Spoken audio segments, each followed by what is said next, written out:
बिस्मिल्लाहिर्रहमानिर्रहीम, अस्सलाम वालेकुम। पाकिस्तान मॉर्निंग में आपको खुशामदीद कहेंगे। मैं हूँ ईशा अल्तमान और मैं हूँ मोहम्मद जुनेद हलीम। गुड मॉर्निंग, सुबह खैर। नाज़रीन, आपको सबसे पहले ये बताते हैं कि चाइनी के जो बुजुर्ग शख्सियात हैं उन्होंने अच्छी नींद के लिए एक नई एक्सरसाइज, एक नया तजुर्बा किया है और अगर आप जिंदा बच गए तो आपको नींद बहुत अच्छी आएगी। वो तरीका जरा देखिए। वैसे ये लोग बाकी इससे खासे परेशान होते हैं जुनेद, कि उनको नींद नहीं आती है। ये एक बहुत बड़ा मसला है लोगों का। बुजुर्गों को और फिर गर्दन में दर्द, बिल्कुल, और फिर गर्दन में दर्द। तो उन्होंने एक नया तरीका इजाद किया है, जो स्विंग है, जो झूला होता है जिससे आप झूला झूलते हैं। उन्होंने कहा है कि इस रस्सी को फांसी की तरह आपने अपने गले में लटकाना है और उसके साथ फिर आपने झूलना है। अच्छा, ये इतना खतरनाक हो सकता है कि आप पूरी गर्दन के बल आप लटक अपना पूरा जिस्म का जो वजन है वो गर्दन के ऊपर डालना है। तो वो कह रहे हैं कि आप इसको अपनी रूटीन बनाइए। और मेरी ये राय है कि अगर आप ये झूला झूलते झूलते अबदी नींद न सो गए तो फिर आपको नींद बहुत अच्छी आएगी। बिल्कुल ऐसे। और माहिरीन इसके ऊपर, आपको पता है, इस ट्रेंड के ऊपर इंतहाई खतरनाक जो है वो इसे करार दे रहे हैं और मना कर रहे हैं इससे कि ये बहुत ही खतरनाक हो सकता है, ये स्टंट हो सकता है जो कि आपकी जान भी ले सकता है। क्योंकि आपकी जो गर्दन है, अगर वो कहीं ना उसका एंगल डिस्टर्ब होता है, आपका पूरा वजन उसके ऊपर झूल रहा है और आपका एंगल डिस्टर्ब होने की वजह से कोई आपकी बोन फ्रैक्चर हो जाती है तो आप खुदा न खास्ता जान से भी हाथ धो सकते हैं। लिहाजा इससे बचें। वैसे ये जो टेक्निक है ये सन रोंगचिन नामी एक 57 साल शख्स है जिसने मुतारिफ करवाई है। और उन्हें अपनी गर्दन में दर्द का सामना था, जिसकी वजह से अपनी गर्दन की बीमारी से रिलीफ हासिल करने के लिए ये तजुर्बा किया। और अब ऑलमोस्ट चाइनीज तमाम लोगों को इस बाबा जी ने इसके ऊपर लगा दिया है। इसको अपना रहे हैं। सर्विकल स्पॉन्डिलोसिस से निजात के लिए इस आले को बुनियादी तौर पे तैयार किया गया। और उनका ये दावा है कि चंद दिनों में इसकी नींद इससे बेहतर हो जाएगी और गर्दन की तकलीफ भी कम हो जाएगी। लेकिन अगर आपकी गर्दन की हड्डी टूट गई या आप हमेशा के लिए सो गए तो फिर आपके लिए नींद लेना सिर्फ। अच्छा, सर्वाइकल पेन के लिए आप डॉक्टर के पास जाइए, बजाय इसके कि उसको घर पे आप इस तरह की ट्रीटमेंट करके हल करने की कोशिश करें। तो माहिरीन कह रहे हैं कि ये खतरनाक है, इसलिए इससे बाज रहें। अब हम आ जाते हैं अपनी टॉप 5 स्टोरीज की जानिब जनाब। तो जो हुकूमत ने एक और बम गिराने की तैयारी कर चुकी है। हुकूमत गैस के घरेलू सार्फिन के लिए फिक्स्ड चार्जेस में 50% इजाफे के बाद अब गरीब आवाम पेट्रोल बम जो है उसका भी मुंतज़िर है, वो भी गिरा दिया गया है। वज़ारत ख़जाना के मुताबिक अब पेट्रोल की फ़ी लीटर कीमत में 8 रुपये 36 पैसे इजाफा कर दिया गया है और अब पेट्रोल की नई कीमत 266 रुपये 79 पैसे मुकर्रर कर दी गई है। जी, इसके अलावा बात करेंगे आज के प्रोग्राम में। नाज़रीन, 5 जुलाई तक मुल्क भर में बारिशों और सैलाब का खदशा, जिसके लिए हाई अलर्ट जारी कर दिया गया है। PDMA ने हादसात और नुकसान से बचाव के लिए SOPs भी जारी कर दिए हैं। तो किन किन चीज़ों की एहतियात बरतनी है आपने और नुकसान से बचने के लिए क्या इकदाम करने हैं, क्योंकि सिर्फ हमने अपनी हिफाजत नहीं करनी, अपने आसपास के लोगों का ख्याल रखना भी हमारी जिम्मेदारी है। और उसके लिए महकमों के अंदर कोऑर्डिनेशन को बेहतर बनाया जा रहा है। अलर्ट्स जारी कर दिए गए। उसके बाद आपको बताएंगे अपना मीटर अपनी रीडिंग ऐप मुतारिफ करा दी गई है। पाकिस्तान में सारिफिन को क्या फ़ायदा होगा या इससे कोई फ़ायदा हासिल नहीं कर पाएंगे अवाम, इस अपना मीटर अपनी रीडिंग ऐप पर भी बात होगी तफसील के साथ। और बात करेंगे स्टार्टअप कल्चर क्या है, एक छोटा सा आइडिया या बड़ा बिजनेस बन सकता है। ये एक अहम बुनियादी सवाल है। आजकल के नौजवान ये जानना चाहते हैं कि उन्हें अपने मुस्तकबिल को महफूज बनाने के लिए क्या तरीक़ेकार अपनाना चाहिए। तो इस पर भी होगी तफसील से बात। उसके बाद आपको बताएंगे थायराइड से ख़वातीन ज़्यादा मुतासिर क्यों होती हैं, इसकी अलामात क्या हैं और कैसे बचा जा सकता है इस महलिक बीमारी से। इस पर भी तफसील से होगी बात। सबसे पहले आ जाते हैं अपने पहले टॉपिक की जानिब। और पेट्रोलियम मसनूआत की कीमतों में एक बड़े इजाफे का नोटिफिकेशन जारी किया गया है। एक तरफ रिलीफ दिया जाता है तो दूसरी तरफ फिर लहू चूसने का तैयारी उसकी कर ली जाती है। महीने का आगाज़ हो चुका है और जुलाई का आगाज़ होते ही पहले ही दिन यह खुशखबरी मिल जाना। अब हाई स्पीड डीजल की कीमत में भी 10 रुपये 39 पैसे इजाफा हो गया है। पेट्रोल की कीमत में भी 36 रुपये 8 रुपये 36 पैसे 8 रुपये 36 पैसे फी लीटर इजाफा कर दिया गया है। तो हुकूमत ने क्या सोच कर आखिर गैस की कीमतें जो है उनके अंदर भी आपने देखा कि कीमतें बढ़ा दी गई हैं। 200 रुपये फिक्स चार्जेस आपको लगा दिए गए हैं जो कि सार्फिन को हर महीने पे करने पड़ेंगे। और इसके अलावा जो पेट्रोल की कीमतों का बढ़ाया जाना, जो रिलीफ मिला है, अब लगता है कि वो आटे में नमक के कहीं ना कहीं से पूरा कर लिया जाएगा। और 200 रुपये जो आप बता रही हैं फिक्स चार्जेस, ये प्रोटेक्टेड सार्फिन के लिए हैं। जो गैर प्रोटेक्टेड सार्फिन हैं या नॉन प्रोटेक्टेड सार्फिन है उसके ऊपर तो ये इजाफा 600 रुपये से 1000 रुपये तक लागू होगा। तो डॉक्टर इकरामुल हक माहिर मईशत हमारे साथ मौजूद हैं। डॉक्टर साहब आपको वेलकम कहेंगे। जो खुशाइन बात यह है कि हमारी समद दुरुस्त हो चुकी है, जो आशारिये सामने आ रहे हैं, जो सर्वे सामने आ रहे हैं, चाहे ब्लूमबर्ग का हो, दीगर इदारों का हो, वो ये कह रहे हैं कि पाकिस्तान की मईशत बेहतरी की जानिब गामजन है, लोगों का एतमाद भी बहाल हो रहा है। लेकिन ये जो हर कुछ अरसे के बाद बजट या मिनी बजट या उसके आफ्टर शॉक्स आने का सिलसिला है, ये जारी है। एक तरफ से थोड़ा सा रिलीफ मिलता है, दूसरी तरफ उससे 2 गुना या 4 गुना मजीद चीज़ों में टैक्सेस में इजाफा कर दिया जाता है। तो क्या इससे आवाम की मयार ज़िंदगी या जो मुश्किलात हैं उसमें कमी आएगी या मजीद इजाफा होगा?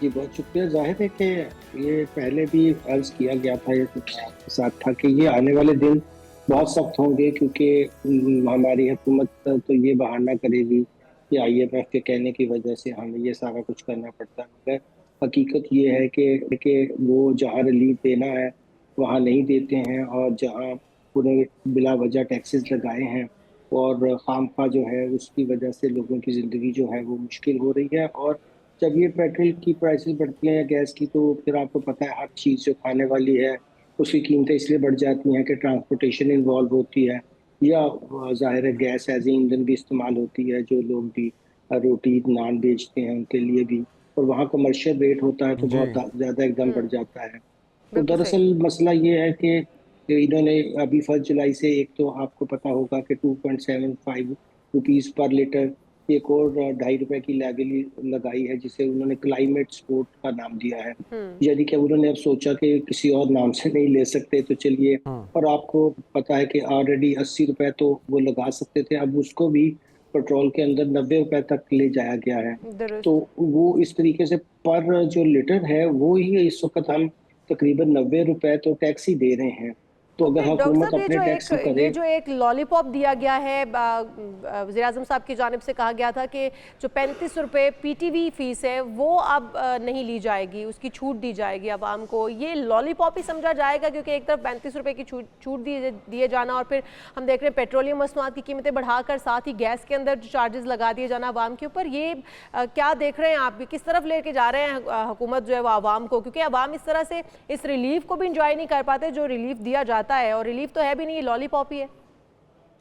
जी बिल्कुल दुरुस्त फरमाया आपने। देखिए, जब कीमतें बहुत सस्ती हुई थी मार्केट में, तो उन्होंने उसका जो फायदा था लोगों को पास ऑन नहीं किया, ये कह करके कि उससे हमने बलूचिस्तान की एक सड़क बनानी है।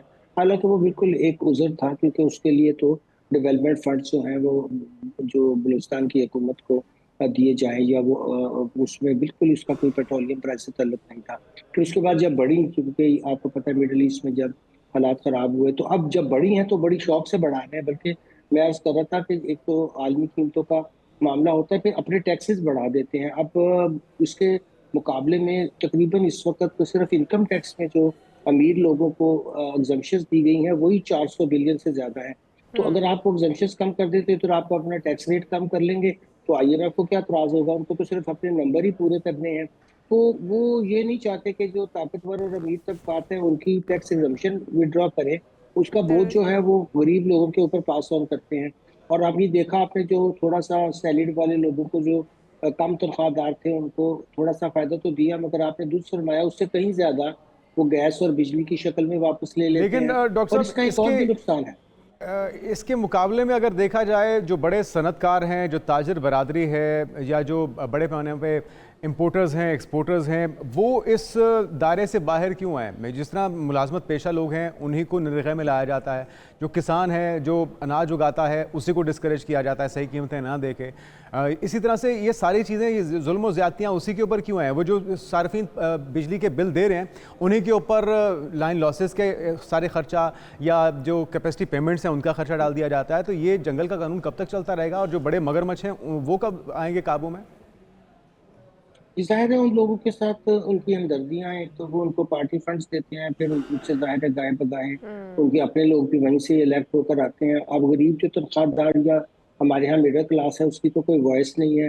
वो कुछ आप उनकी बात करते हैं, कुछ हम आकर TV पे बात करते हैं, कुछ लिख कर बात करते हैं, मगर उन पर कोई असर नहीं होता है। अब ये तो नहीं हो सकता कि आप मुसलसल जो है वो ये कीमतें बढ़ाते जाएं और तनख्वाह में इजाफा भी ना हो। अब आप देखिए कि यही पेट्रोल अगर हम कहें चलिए $1 का पूरे खिते में हो, तो हम तो अफगानिस्तान का मुकाबला नहीं कर सकेंगे, वहाँ 84 रुपए का डॉलर है। किसी बांग्लादेश में चले जाइए, वहाँ भी 90 से कम है। फिर बाकी ममालिक में तो हम, एक तो हमारा पैसा इस कदर डिवैल्यूएट हो गया, और उसके बाद फिर ये हुआ कि आप भी उस पर टैक्सेस भी बढ़ाते चले जा रहे हैं। और तीसरा ये ज्यादती कर रहे हैं कि जहां आपने बहुत सी एग्जम्पशंस दी हुई है, जैसे आपने फरमाया कि उनसे टैक्स लेने की इनके पास विल नहीं है, तो ये फिर और भी तकलीफ दे हो जाता है। अगर सेक्रीफाइस करना है तो फिर सारी कौम करे। ये तो नहीं हो सकता कि गरीब लोग और जो मिडिल क्लास के लोग तो करें और अमीर लोग जो है वो, अब ये आप पेट्रोल की देखिए ना, अगर एक बंदा उसकी 1 करोड़ इनकम है तो वो भी यही रेट ऑफ टैक्स दे रहा है, और जिसकी जी महीने की 30,000 इनकम है वो भी वही टैक्स दे रहा है। तो एक अच्छा यकसा डॉक्टर टैक्स साहब, आप कैसे लगा सकते हैं? डॉक्टर साहब अगर हम आलमी मंडी में तेल की कीमतों की बात करें तो किस हद तक बढ़ चुकी हैं, और उसका असर क्या मज़ीद भी पड़ सकता है पाकिस्तान के ऊपर? और क्या गवर्नमेंट इतनी कैपेसिटी नहीं रखती थी कि आवाम को इस वक्त पेट्रोलियम मसनूआत में रिलीफ दे पाती, और आने वाले दिनों में भी क्या आप समझते हैं कि इससे ज़्यादा भी बढ़ सकता है रेट इसका पेट्रोलियम मसनूआत का? नहीं, वो एक हफ्ते के लिए तो बड़ा था जब इसराइल और ईरान की बामी जो थी वो जी हो रहा था तबादला मिसाइल्स का, मगर उसके बाद फिर नीचे आ गया है, और अब तो उसी रेट्स पर है जो पे अमूमी तौर पर ये रहता है। मगर हुकूमत को एक बहाना मिल जाता है कि जी हमने तो ये पहले इम्पोर्ट किया था और ये हमें तो इसी कीमत पर मिल रहा है, मगर जब ड्रास्टिकली कम होता है तो फिर उस वक्त कोई और बहाना निकाल लेते हैं। तो वो असल में इन पेट्रोलियम प्रोडक्ट्स का उन्हें पता है ये तो बिकेंगी, तो इसी से अपने टैक्स करने की कोशिश करते हैं। जहां उन्हें मेहनत करनी पड़े, किसी की असेसमेंट करनी पड़े, कोई बहुत ज्यादा खर्चा कर रहा है मगर अपनी इनकम नहीं दिखा रहा, टैक्स नेट में नहीं आना चाहता, उसकी तरफ बिल्कुल तवज्जो नहीं है। और ये उन्हें पता है कि हर आदमी बेचारा घर से दफ्तर जाएगा, पेट्रोल यूज करेगा, किसान भी बेचारा जो है वो डीजल इस्तेमाल करेगा, और भी बिजली आती नहीं है। फिर आप ट्रांसपोर्टेशन में देखें, जो बड़ी गाड़ियां वो सब डीजल इस्तेमाल करती हैं, जी हाँ, लेकिन इससे हम पोल्यूशन भी पैदा डॉक्टर कर साहब, रहे हैं ये जो पेट्रोल और वाला फिर मामला टैक्स भी लगा रहे हैं। ये जो पेट्रोल वाला मामला है, ये सिर्फ पेट्रोल तक ही महदूद नहीं है ना। तो इससे तो हर चीज़ की कॉस्ट बढ़ जाएगी, इससे तो ट्रांसपोर्टेशन की कॉस्ट बढ़ेगी, तो फिर जितने भी ग्रॉसरी आइटम्स हैं, जितने भी ज़ेर इस्तेमाल इंसानों की चीज़ें हैं, पाकिस्तानियों के इस्तेमाल की चीज़ें हैं, वो हर एक चीज़ ही महंगी हो जाएगी। तो इस इम्पैक्ट के असरात क्या ये हुकूमत समझने से कासिर है, या इनकी प्रायोरिटीज़ नहीं है, इनको फ़र्क नहीं पड़ता? देखिए, एनर्जी की प्राइसेस पाकिस्तान में इस वक्त बुलंद तरीन है, उससे हमारी एक्सपोर्ट्स भी मुतासर होती हैं, आम लोगों की जिंदगी भी मुतासर होती है। मगर चूंकि इनको फ्री घर मिले हुए हैं, फ्री पेट्रोल मिले हुए हैं, फ्री गाड़ियां मिली हुई हैं, तो इनको कभी इसका एहसास ही नहीं हुआ कि भाई आम लोगों की तकलीफ क्या है। देखिए, अगर ऊपर जो लोग हुकूमत कर रहे हों वो भी अपने पल्ले से, अपनी तनख्वाह में से पेट्रोल डलवा रहे, तो उन्हें फिर फौरी एहसास होगा भाई जी ये तो बहुत महंगा है। अगर उन्हें अपनी जेब से बिजली का बिल अदा करना पड़े तो उनको भी एहसास होगा।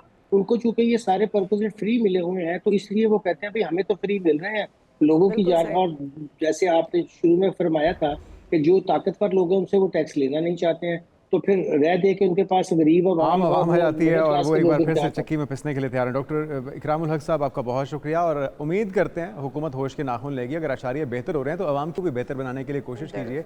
आप बहाना तो बना रहे हैं उस 1.5-2 हफ्ते की जंग का, जिसके अंदर इम्कानात थे कि पेट्रोलियम मसनूआत की कीमतें बढ़ सकती हैं, लेकिन फिर मार्केट में चीज़ें नॉर्मल हो चुकी हैं। जुनेद, अगर आप समझना चाहते हैं कि गवर्नमेंट की प्रायोरिटी क्या है तो उसके लिए आपको पॉलिटिक्स को समझना होगा।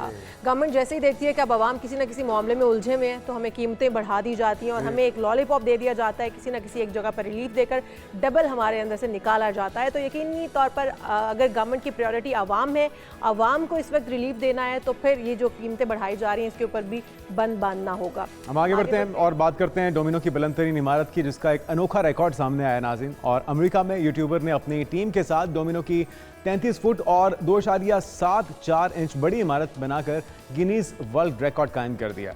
और जनाब ये यूट्यूबर हैं परहोश, और 5 नाम से मौजूद खातून यूट्यूबर ने वाशिंगटन डीसी में ये नेशनल बिल्डिंग म्यूज़ियम में डोमिनो बिल्डिंग माहिरीन की एक टीम को इकट्ठा किया है, और फिर उसके बाद उन्होंने ये बिल्डिंग तामीर कर दी है।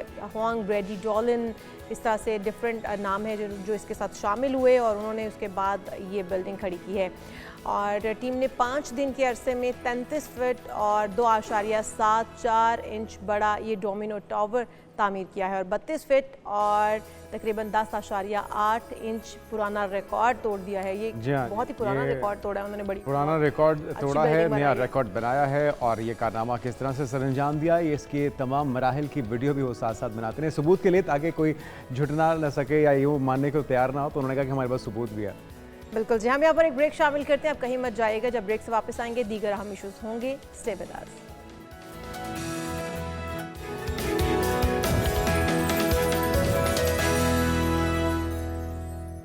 नाज़रीन वेलकम बैक। बात कर लेते हैं बहुत ही अहम मौजू पे, और कौमी आफात मैनेजमेंट अथॉरिटी यानी कि NDMA ने आइंदा 4 रोज़ तक मुल्क भर में मानसून बारिशों और मुमकिन सैलाब का अलर्ट जारी कर दिया, क्योंकि पहले ही ऑलरेडी जो अफसोसनाक वाक़यात जो सवात का सानिया है वो हमारे जहनों से निकला नहीं है। और जिनमें कहा गया है कि आज से 5 जुलाई तक कश्मीर, इस्लामाबाद, पोटोहार, खैबर पख्तूनख्वा में मूसलाधार बारिशें मुतवक्के हैं और मुमकिन बारिशों के नतीजे में पेशावर, चारसदा और नौशहरा कोहाट में सैलाब का खदशा है। जिन इलाकों में सैलाब का खदशा है वैसे भी उन इलाकों में जाने से गुरेज किया जाए और उन इलाके के जो शहरी हैं उनको महफूज मकामात पर मुंतकिल हो जाना चाहिए। SOPs क्या जारी की गई हैं हमारे सामने, वो हम आपके साथ शेयर करेंगे। PDMA की जानिब से शेयर की गई। हमीदुल्लाह मलिक साहब, डायरेक्टर PDMA हमारे साथ स्टूडियो में मौजूद हैं, उन्हीं से जान लेते हैं। वेलकम टू शो कहेंगे आपको हमीदुल्लाह साहब।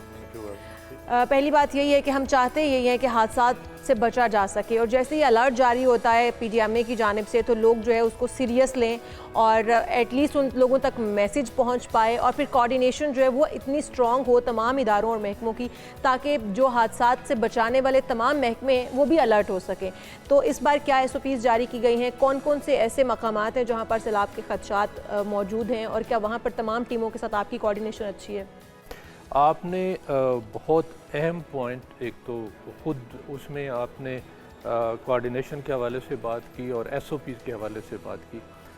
असल में गवर्नमेंट जो है सिर्फ वो अकेले, चाहे वो अमेरिका हो चाहे वो यूरोप हो, कोई आप मुल्क दुनिया का सबसे एडवांस कंट्री ले लें, वो अकेले नहीं कर सकती जब तक कि अवाम साथ शामिल ना हो। जी, ये बहुत अच्छा पॉइंट आपने बताया। तो अवाम को एक SOPs की फॉर्म में, गाइडलाइंस की फॉर्म में हम हर दफ़ा जो है वो अलर्ट जारी करते हैं और साथ गाइडलाइंस भी देते हैं। तो वो एक रैंडम किस्म का जा रहा है तो कोई पढ़ रहा है, कोई देख रहा है या नहीं देख रहा है, तो वो कंफर्म नहीं होता कि उस इलाके के लोगों को उतना सीरियस नहीं लिया जाता। हमने इसको इंश्योर करने के लिए हमारे जो 4 ये जो अभी अलर्ट जिसकी बात कर रही है ना, तो इसमें तुग़यानी जो आने वाला काम है, अभी दरियाओं में तो चूँकि पीछे डैम खाली हैं तकरीबन, तो वो उधर से उस साइड से तो आने, दरियाओं में तो आने से अभी चांस कोई नहीं है। इंडिया के डैम भी खाली हैं, हमारे भी डैम खाली हैं, तो वो भरेंगे तो फिर दरियाओं में पानी ज़्यादा आएगा। अब आ जाते हैं दूसरी तरफ, उस अलर्ट का किस पे असर होगा? उस अलर्ट का उन लोगों पे असर होगा या उन ज़िलों में असर होगा जहाँ पर हिल टॉरेंट्स हैं, जो सियाहती मकामात, पहाड़ी, जैसे हमारे पास DG खान है, राजनपुर है, मियाँ वाली का कुछ इलाका, ईसाखेल वाली साइड है, या खुशाब का इलाका है। तो इसमें यह है कि पहाड़ों से जब पानी आता है तो वो बहुत स्पीड से आता है, और उसके लिए फिर हमने ये किया है कि उन लोगों को, सिर्फ जो वहाँ के रहने वाले हैं, मैसेज ऐसे ही चला जाए, किसी को फ़र्क, हम 10 लाख को भी भेज दें तो हो सकता है उनमें से एक उधर जाए। तो हमने एक काम ये किया है कि अब PDMA पंजाब ने कि ये पूरे जितने भी 4 ज़िलों का नाम लिया है, इनके बाकायदा सर्वे कर रहे हैं। DG खान का जो है वो सर्वे तक हो चुका है, 91,000 जो है ना हाउस होल्ड है, तो वहाँ पर वो बाकायदा सर्वे कर रहे हैं कि इस जगह पर नदी के करीब के ये इलाके हैं, इनमें ये घर है। अच्छा, वहाँ पर कोई ऐसे आपके दफातर मौजूद हैं मकामी सतह पर भी PDMA के, जो कि उनको अलर्ट कर सके, और क्या कोई ऐसा अलार्म वगैरह, कुछ ऐसा सायरन्स बजे जिससे पता चल सके आवाम को, वो जाग सकें कि ये इस वक्त सायरन बज रहे हैं तो इसका मतलब एक अलार्मिंग सिचुएशन है, वो वहाँ से वैक्यूएट हो जाएँ या वो ये जगह छोड़ दें? कुछ इस तरह के आपने इंतजामात किए हैं? क्योंकि पॉइंट्स तो आपको पता है कि कहाँ से सैलाबी रेले आ सकते हैं, कहाँ से पानी ज़्यादा आ सकता है, फ्लडिंग कहाँ से आगाज़ उसका हो सकता है, तो क्या इस तरह के भी कोई इंतजामात इन इलाकों में किए गए हैं? बड़ा पर्टिनेंट पॉइंट है इसके लिए कि वहाँ पर कोई हमारा एक डिस्ट्रिक्ट में जो है उसको कहते हैं DDMA, district disaster management authority. PDMA के नीचे वो होता है, फिर उसके बाद आगे नीचे तहसील लेवल पे है, वो उसको तहसील डिज़ास्टर मैनेजमेंट अथॉरिटी जो है वहाँ तक ले जाते हैं।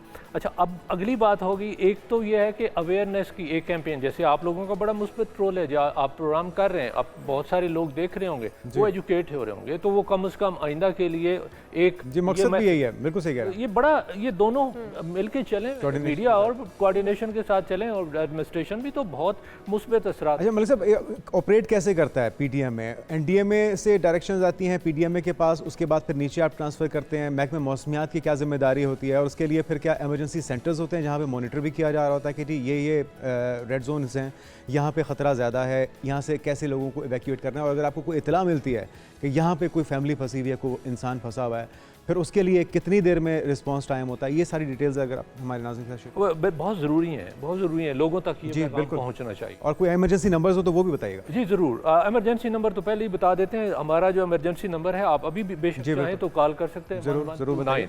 तो अगर दोबारा बताइएगा। 1129 ठीक है। रेस्क्यू का है 11। साथ में शहर का कोड लगाना होगा। नहीं नथिंग। 1129 पूरे पाकिस्तान में जी आप या पंजाब में? पंजाब, ये हमारा पंजाब का, ठीक है। पंजाब 1129 ये पीडीएम में पंजाब की हेल्पलाइन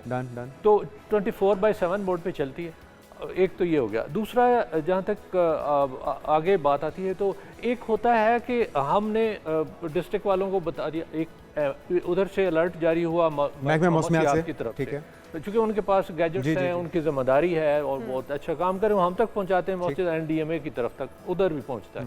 एनडीएमए का ये है कि पूरा पाकिस्तान को उन्होंने फिर आगे अलर्ट जारी करना होता है। हम डायरेक्ट प्रोविंशियल है तो हमें उधर से भी आ रहा होता है, तो हम उसको फिर सेग्रीगेट कर लेते हैं, उनको डिस्ट्रिक्ट वाइज कर देते हैं, फिर उस डिस्ट्रिक्ट के हिस्से का जो भी है अलर्ट वो उनको बता देते हैं। और उसके साथ फिर उसके एसओपी जो ऑलरेडी हैं, लेवल की बात हो रही होती है, इस लेवल का तो इसका मतलब ये एसओपीज होंगे, ये लेवल है तो ये एसओपीज होंगे, तो वो ऑलरेडी उनके अगर इवैक्यूएशन की जरूरत है तो वहाँ से इवैक्यूएशन के लिए यहाँ तक कि अगर आप कभी विजिट करें ज़्यादा बेहतर होगा। एक आप आएँ, एक हमारा है जो प्रोविंशियल इमरजेंसी ऑपरेशन सेंटर यहाँ पर, वहाँ पे स्क्रीन्स लगी हुई हैं, बिल्कुल बेहतरीन मॉनिटरिंग सारी, वो आप आए, इतना बड़ा है, जबरदस्त हर किस्म की स्क्रीन लगी है। पहला तो इधर हो गया, फिर उसके बाद डिस्ट्रिक्ट में है, उसको कहते हैं district emergency operation centre. Exactly वो भी 24/7 मोड पे चल रहा है और यहाँ पर लाइव हम देख रहे होते हैं, उनको लाइव स्ट्रीमिंग चल रही होती है यहाँ पर हमारे पीईओसी में। अच्छा, वहाँ तक जिसमें कोई खुदा न खासा इमरजेंसी होगी तो फिर अगली जो स्टेज आ जाती है ना, वो है उन्होंने तो बताना ही बताना है। मस्जिदों के इमाम, मस्जिदों के भी नंबर हैं, उन तक भी पहुँचते हैं, ये कर दें, ऐलानात करने में पटवारी हमारा है। उसके बाद जो लोग वहाँ पर रह रहे हैं उनका हमारे पास राब्ता नंबर है, एक एक बंदे का हमारे पास राब्ता नंबर है। और फिर उसके बाद ये भी पता है कि कितने वहाँ पर डिसेबल हैं, पीपल विद स्पेशल नीड्स हैं, कितनी जो है ना वो प्रेग्नेंट लेडीज़ हैं, मतलब जिनको प्रायोरिटी पे इवैक्यूएट करना है, या अगर रिलीफ कैंप है तो बच्चे कितने हैं छोटे 2 साल से कम उम्र के जिनके फीड के लिए दूध चाहिए होता है, तो वो भी हमारे पास सारी इन्फॉर्मेशन है। तो अभी इस वक्त जो है ना डीजी खान और राजनपुर का जो तकरीबन मुकम्मल हो चुका है, वो आप ज़रा एक दफ़ा इंशाल्लाह ज़रूर हम ये करेंगे। आप बहुत अच्छा काम कर रहे हैं मलिक साहब, लेकिन साथ में ये जो सानिया हुआ है स्वात में, उसने पूरे पाकिस्तानियों के दिल दहला दिए हैं। नेग्लिजेंस कहाँ पे हुई है, कहाँ पे कमी रह गई है? यकीनी तौर पे उस फैमिली की अपनी भी जिम्मेदारी थी, एहतियात करते, लेकिन बहुत से लोग पहली जब बाहर जाते हैं नॉर्दर्न एरियाज़ में, उनको अंदाज़ा नहीं होता कि फ्लैश फ्लडिंग में कितनी तेज़ी से पानी आता है, संभलने का मौका नहीं मिलता। कहाँ पे मसला हो गया, कहाँ पे डिले हो गया, क्या हो सकता था जो नहीं हुआ? असल में एक तो ये है कि वो दूसरा सूबा है, ग्राउंड रियलिटीज़ का हमें आइडिया नहीं है कि वहाँ पर, लेकिन आप इतना माशाल्लाह तजुर्बा है, क्या चीज़ें हो सकती हैं ताकि फ्यूचर में बचा जा सके? हाँ, जो एक अवामी सतह पे भी और सरकारी सतह पे भी, इदारती बिल्कुल सही।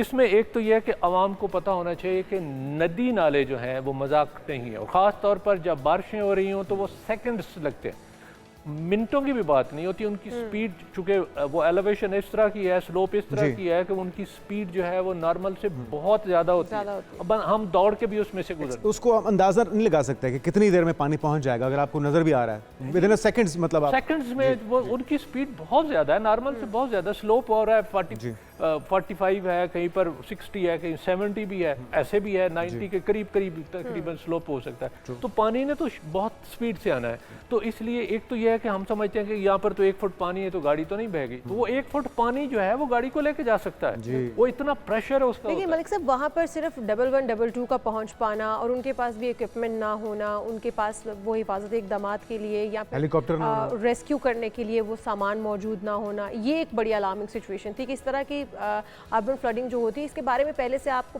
इंडिकेट होते हैं, आपको पता होता है कि क्या क्या इंतजाम होने चाहिए और कौन सी ऐसी टीमें हैं, कौन से इदारे हैं जो अलर्ट होते हैं जिनको वहाँ पर पहुँचना होता है, क्योंकि सिर्फ 11 22 वहाँ पर पहुँची है, तो इसके अलावा कौन से और इदारे होते हैं जिनको वहाँ पर पहुँचना होता है वहाँ पर रेस्क्यू करने के लिए? नहीं, वहाँ पर उस हर सूबे का अपना जो है ना वो एक स्ट्रक्चर है गवर्नेंस का भी और वैसे इदारों का भी। तो हमारे यहाँ तो हमारी जो फील्ड फोर्स है वो रेस्क्यू 1122 है, और उनके पास बाकायदा तौर पर एयर एम्बुलेंस भी है और उनके पास वो सारा कुछ मौजूद है। अगर खुदा पहले से थी या इस हादसे के बाद उन्होंने? नहीं, पहले से है वो, पता नहीं कितने 100 जो हैं वो इवैक्यूएट करते हैं और उस सेम डे सर्विस देकर उनको लोगों को वापस पहुँचा रहे हैं।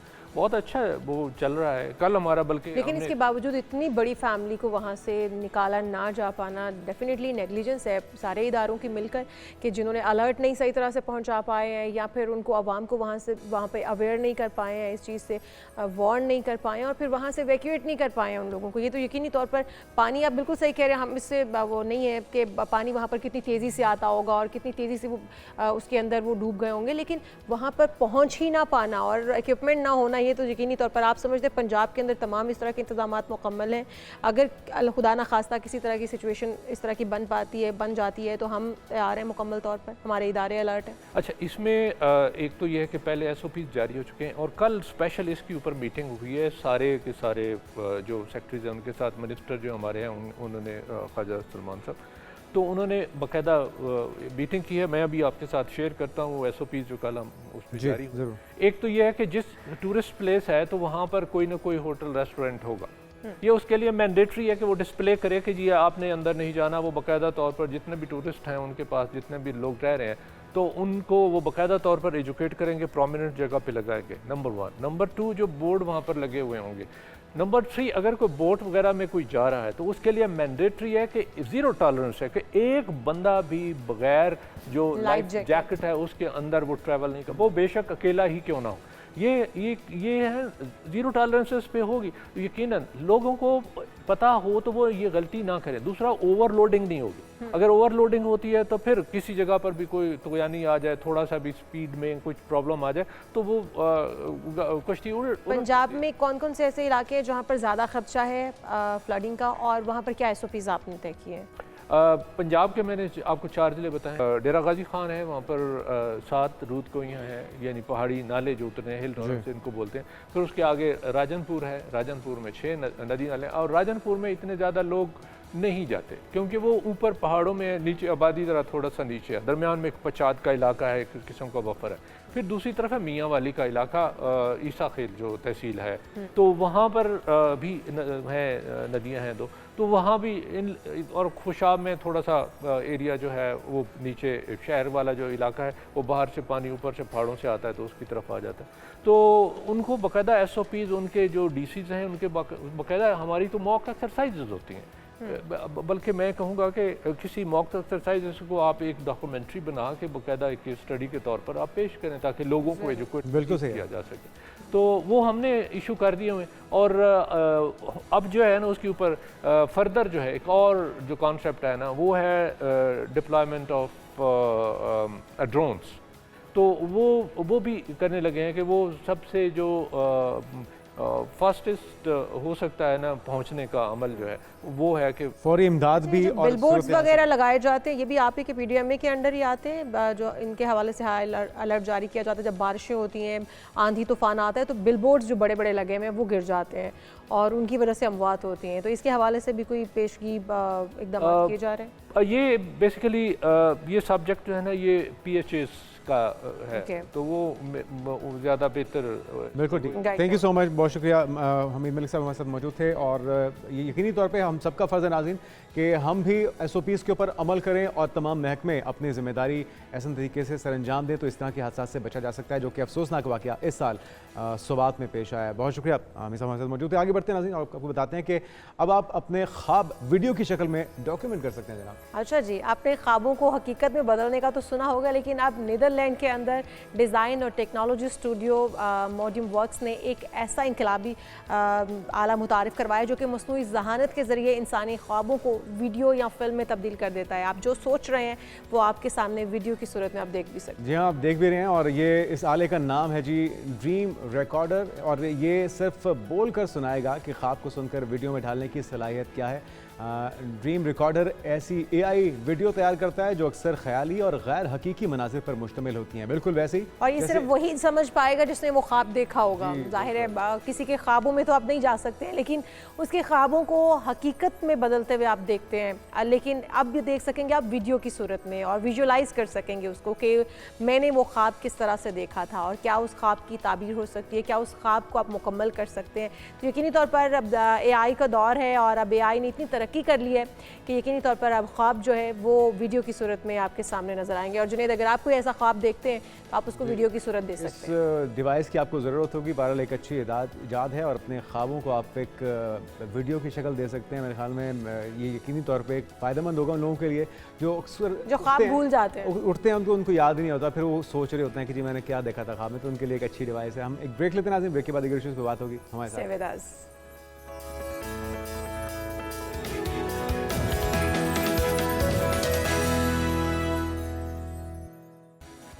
प्रोग्राम में एक बार फिर से आपको खुश आमदेद कहते हैं। जनाब, बात करते हैं पाकिस्तान के एक कोने से दूसरे कोने तक साइकिल पर सफ़र करने की। पाकिस्तान में सयाहत के फ़रोग के लिए काम करने वाले बहुत सारे लोग हैं, लेकिन international cyclist tourist Aamir Shahzad Awan Quetta से कश्मीर साइकिल पर सफ़र कर रहे हैं। इससे पहले वो पाकिस्तान, अफ़गानिस्तान, ईरान में हज़ारों किलोमीटर साइकिल पर सफ़र कर चुके हैं। और बहुत ही इश्क वाला रिश्ता लगता है साइकिल के साथ आमिर का, लेकिन ये सफ़र कैसे शुरू हुआ, ये रिश्ता कैसे बना, उन्हीं से जान लेते हैं। आपको वेलकम कहेंगे पाकिस्तान मॉर्निंग में। आमिर, ये कब से ये जुनून है या ये जो लगाव है साइकिल से मोहब्बत का, साइकिलिंग से मोहब्बत का, और कहाँ कहाँ जा चुके, अब क्या इरादे हैं? जी बहुत शुक्रिया, अल्लाह का शुक्र, सुपर से भी ऊपर। मैं 2021 से साइकिलिंग कर रहा हूँ और अफगानिस्तान, ईरान, पाकिस्तान तकरीबन 30,000 किलोमीटर में सफ़र कर चुका हूँ। और अभी मैं क्वेटा से नीलम वैली आज़ाद कश्मीर यानी पाकिस्तान के एक कोने से तरफ सफ़र मैंने शुरू किया हुआ। ठीक है। और आमिर, ये जो बलूचिस्तान और पाकिस्तान की खूबसूरती है, बहुत से, बल्कि मेरे ख्याल में 80% से ज़्यादा लोग होंगे जिन्होंने पाकिस्तान को एक्सप्लोर नहीं किया होगा, गाड़ियों पे नहीं किया होगा। तो आपने तो साइकिल पे कर लिया, कैसा सफ़र था, कैसे रास्ते थे, आपकी फेवरेट जगह कौन सी रही, सबसे खूबसूरत जगह जो कि देखनी चाहिए हम पाकिस्तानियों को एटलीस्ट? अच्छा, पाकिस्तान में बहुत सारे जो इलाके हैं वो अनएक्सप्लोर हैं, और मैं ये अक्सर ये सवाल का जवाब मेरे लिए मुश्किल हो जाता है कि कौन सी जगह ज़्यादा खूबसूरत है। हर जगह की एक अपनी अहमियत है। बलूचिस्तान के पहाड़ों पे एक अपनी खूबसूरती है, नीलम वैली आज़ाद कश्मीर की अपनी है, गिलगित बल्तिस्तान की एक अपनी है। तो मुझे तो तमाम इलाके बहुत पसंद हैं। और अभी मैं चूँकि बलूचिस्तान में हूँ तो बलूचिस्तान के हवाले से ज़्यादा लोग नहीं जानते, ना लोगों ने ज़्यादा वो इलाके खैर देखे हैं, तो मुझे अभी ज़्यादा मज़ा बलूचिस्तान में आ रहा है। अच्छा आमिर, बड़े पुरखतर रास्ते होते हैं, जिन जिन रास्तों से होते हुए आप जा रहे हैं और जिन जिन शहरों में आप जा रहे हैं, यकीनी तौर पर बड़े पुरखतर रास्ते हैं, सड़कें बड़ी ही ऊंची नीची टेलों पर भी मुश्तमिल है। तो किस तरह से आप साइकिल पर ये सफ़र यकीनी रख पा रहे हैं? क्योंकि बहुत मुश्किल सफ़र है। अगर हम गाड़ी पर भी करने का सोचें तो हम डर जाते हैं कि इतनी पुरखतर रास्तों पर कहीं गाड़ी कुछ कहीं गिर ना जाए, कुछ हो ना जाए, कोई हादसा पेश ना आ जाए। और फिर साइकिल पर तनहा ये सफ़र करना कितना पुरखतर रास्ता है, ये थोड़ा सा हमारे नाज़रीन को, देखने वालों को बताइएगा। जी, दो चीज़ें हैं। एक चीज़ तो ये है कि जो मेरी साइकिल है जिसका नाम मैंने शबानो रखा हुआ है, वो बहुत अच्छी है और मेरा साथ देती है सफ़र में। और दूसरी वहाँ के जो मकामी लोग हैं, क्योंकि मैं दुनिया को दिखा रहा हूँ कि हमारे इलाके मेहमान नवाज़ हैं, खूबसूरत हैं, लोग आएँ। और ये सिर्फ मैं दिखा नहीं रहा, और हकीकत भी यही है कि लोग मेहमान नवाज़ हैं। और जब मैं सफ़र कर रहा होता हूँ तो वो जो मोटिवेट करते हैं, मेरा ख्याल रखते हैं, तो वो सारी जो थकावट है वो उतर जाती है। और ये हम देख रहे हैं कि दो पोटलियाँ, दो बैग से हैं आपके साइकिल के दाएं और बाएं जानिब। इसमें क्या क्या ज़रूरी सामान होता है जो कि रखना चाहिए किसी भी साइकिलिस्ट को अपने साथ इस तरह के लंबे सफ़र पे? रात कहाँ पे गुजरती है, दिन कैसे गुजरता है, कितने घंटे साइकिल चलाते हैं, और फिर कितनी देर के बाद आपको लगता है कि आराम होना चाहिए, और कितने अरसे से आप ये सफ़र शुरू कर चुके हैं, ये मुकम्मल कब तक होगा?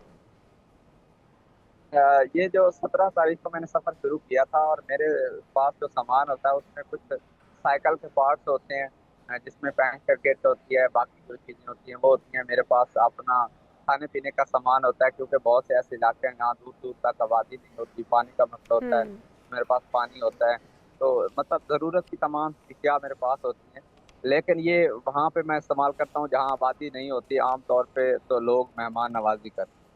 अच्छा शहजाद, हम देख रहे हैं, आमिर, हम देख रहे हैं कि आपने 13 मुहर्रम को सोन केसर से होते हुए नीलम वैली जाना है, उसके बाद आज़ाद कश्मीर, फिर गिलगित बाल्टिस्तान, और ये सफ़र आपने कितने दिनों तक जारी रखना है, कब तक मुकम्मल हो पाएगा? अच्छा, इसमें मेरा कोई टाइम नहीं होता कि मैंने इतने टाइम में करना है, क्योंकि मैं इन इलाकों को एक्सप्लोर कर रहा हूँ, और बहुत से ऐसे रास्ते में मकाम हैं जो अनएक्सप्लोर हैं, लोगों को उनके बारे में इल्म नहीं है। तो मैं चाह रहा हूँ कि मैं उसके बारे में आर्टिकल लिखूँ, वीडियोस की सूरत में वो चीज़ें शेयर करूं तो उसमें टाइम लगेगा, लेकिन मेरा इरादा ये है कि ये 1 महीने में क्वेटा से नीलम वैली का ये जो मेरा टूर है ये मुकम्मल हो जाए, क्योंकि उसके बाद फिर मैं गिलगित बल्तिस्तान का भी मेरा प्रोग्राम है, और अगर बाहर हालात बेहतर होते हैं तो इंटरनेशनल टूर मेरा था जो अ, जो गुज़श्ता दिनों में हालात ख़राब हुए अरब साइड के, तो उस वजह से मुझे कैंसिल करना पड़ा था। चलें, विश यू गुड लक, क्योंकि बारिशों का मौसम है, मौसम बहुत ख़राब हो रहा जी हाँ, है, एहतियात से लेकिन सफ़र बहुत सारी कीजिएगा। दुआएं आपके लिए, और एहतियात बरतिएगा, मोहतात रहते कीजिएगा। आमिर शहजाद अवान हमारे साथ मौजूद थे, साइकिलिस्ट जो कि तनहा पाकिस्तान की खूबसूरती एक्सप्लोर करने निकले हैं और जी हाँ। दुनिया को ये दिखा रहे हैं कि पाकिस्तान कितना पुरअमन मुल्क है और हमारे यहाँ मेहमान नवाजी कितने अच्छे से की जाती है और बिल्कुल। खूबसूरती कितनी और ज़्यादा है। इसके साथ ही आपको ये भी बताते हैं कि दुनिया के टॉप 10 2025 के अमन पसंद मुल्क कौन कौन से हैं, ये भी आपको बता देते हैं। हाल ही में ग्लोबल पीस इंडेक्स ने 10 सबसे ज़्यादा अमन पसंद ममालिक की फहरिस्त जनाब जारी की है, और ग्लोबल पीस इंडेक्स ने 2025 में सबसे ज़्यादा अमन पसंद ममालिक में जो सबसे पहला नंबर है वो भी आपको बताएंगे। फहरिस्त institute for economics and peace की रिपोर्ट पर मबनी है, और दरअसल इन 10 ममालिक के नाम इसमें बताए गए हैं। आइसलैंड सबसे पहले है, और ये 10वीं बार एक नंबर में, ये पहले नंबर पर आ रहा है।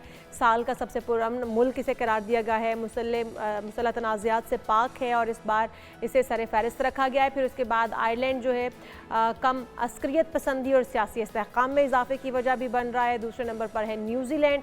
तीसरे नंबर पर जो है वो एशिया पैसिफिक का सबसे पुरअमन, न्यूजीलैंड तीसरे नंबर पर है, और एशिया पैसिफिक का सबसे पुरअमन और तशद्दुद दहशतगर्दी की शरह में कमी लाने वाला मुल्क है ये न्यूजीलैंड। और उसके बाद है ऑस्ट्रिया, जो कि मुस्तहकम माशरती और अस्करी पॉलिसी के अलावा ऑस्ट्रिया अक़वाम मुत्तहिदा में अमन मिशंस का हिस्सा भी बना है।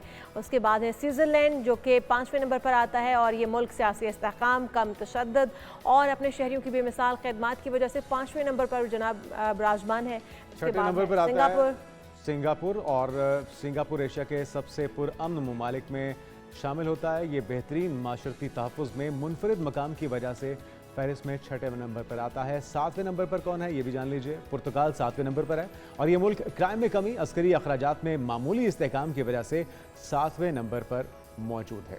उसके बाद है डेनमार्क, जो कि माशरती तहफ़्फ़ुज़ में डेनमार्क बेहतरी मगर अस्करी अखराजात में मामूली इजाफे की वजह से 8वें नंबर पर मौजूद है। उसके बाद है स्लोवेनिया, यूरोप में अमन का नमूना और कम सियासी तशद्दुद के लिए जाना जाने वाला मुल्क स्लोवेनिया, जिसे 9वें नंबर पर रखा गया है। और उसके बाद 10वें नंबर पर है फ़िनलैंड, और आखिरी नंबर पर ये फ़िनलैंड क्यों आता है, क्योंकि यहाँ पर जुराइम में नुमाया कमी और सियासी इस्तेहकाम में बेहतरी देखी गई है। लेकिन इंशाल्लाह पाकिस्तान बहुत ही पुराना मुल्क है, लेकिन अभी तक इस लिस्ट में शामिल नहीं हो सका, क्योंकि जो भारत का प्रोपोगेंडा था पाकिस्तान को गैर मुस्तहकम करने का और पाकिस्तान का इमेज ख़राब करने का, किसी हद तक भारत कामयाब रहता था। लेकिन अब पाकिस्तान सिफारती सतह पर अपने आप को जिस तरह से साबित कर रहा है, इंशाल्लाह आने वाले दिनों में पाकिस्तान का नाम भी इस लिस्ट में शामिल होगा। जी हाँ, हम आगे बढ़ते हैं नाज़रीन, बात कर लेते हैं कुछ कराची में बताया जा रहा है कि गुज़श्ता एक माह के दौरान चीनी की कीमत में 5 रुपये का इजाफा कर दिया गया है। कराची में फ़ी किलो चीनी होल सेल में 175 रुपये, जबकि रिटेल में 180 रुपये तक फ़रोख्त की जा रही है। इतना बड़ा इजाफा अचानक से क्यों हो गया, ये जानना ज़रूरी है। तफसीलात जानते हैं नजीब नाइच से, क्योंकि नजीब नाइच हमारे साथ मौजूद है, कराची के नुमाइंदे। नजीब, आप बताइएगा इतना बड़ा इजाफा अचानक से चीनी की कीमतों में किस तरह से हुआ? जी बिल्कुल, कराची और दीगर इलाकों में चीनी की कीमतों में एक हफ्ते के दौरान तकरीबन 5 रुपये तक का इजाफा रिकॉर्ड किया गया है। होलसेल और रिटेल में होलसेल में जो है चीनी 175 रुपये के आसपास शहरियों को फ़रोख्त की जा रही है पर केजी के हिसाब से, जबकि रिटेल में ये कीमत जो है 180 तक पर केजी के हिसाब से शहरियों को मिल रही है। इस तरह जो 50 किलो वाला बैग होता है उस पर तकरीबन 250 रुपये तक का इजाफा रिकॉर्ड किया गया है। शहरियों का इस पर शदीद रद्दमल आ रहा है, ख़ास तौर पर जो चीनी की कीमतें मुसलसल इजाफे की तरफ जा रही हैं और कमी के इम्कानात कम ही नज़र आ रहे हैं, जबकि जो दुकानदार हैं और जो होलसेलर हैं उनकी जानिब से कहा गया है कि इस सीज़न में आमतौर पर शॉर्टेज होती है, जिसके बायस इजाफा होता है।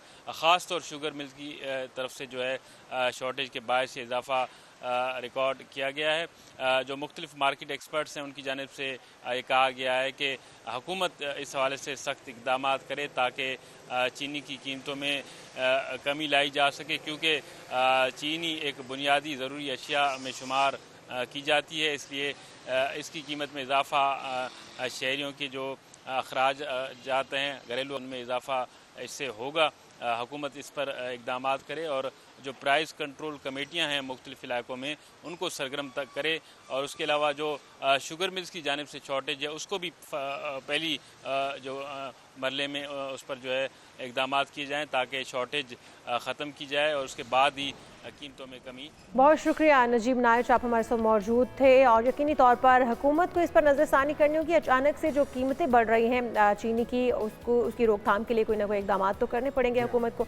हम यहाँ पर एक ब्रेक शामिल करते हैं और जब ब्रेक से वापस आएंगे तो आपको बताएंगे दीगर आम स्टोरी से रोशनास कराएंगे, लेकिन एक ब्रेक के बाद स्टे विद अस।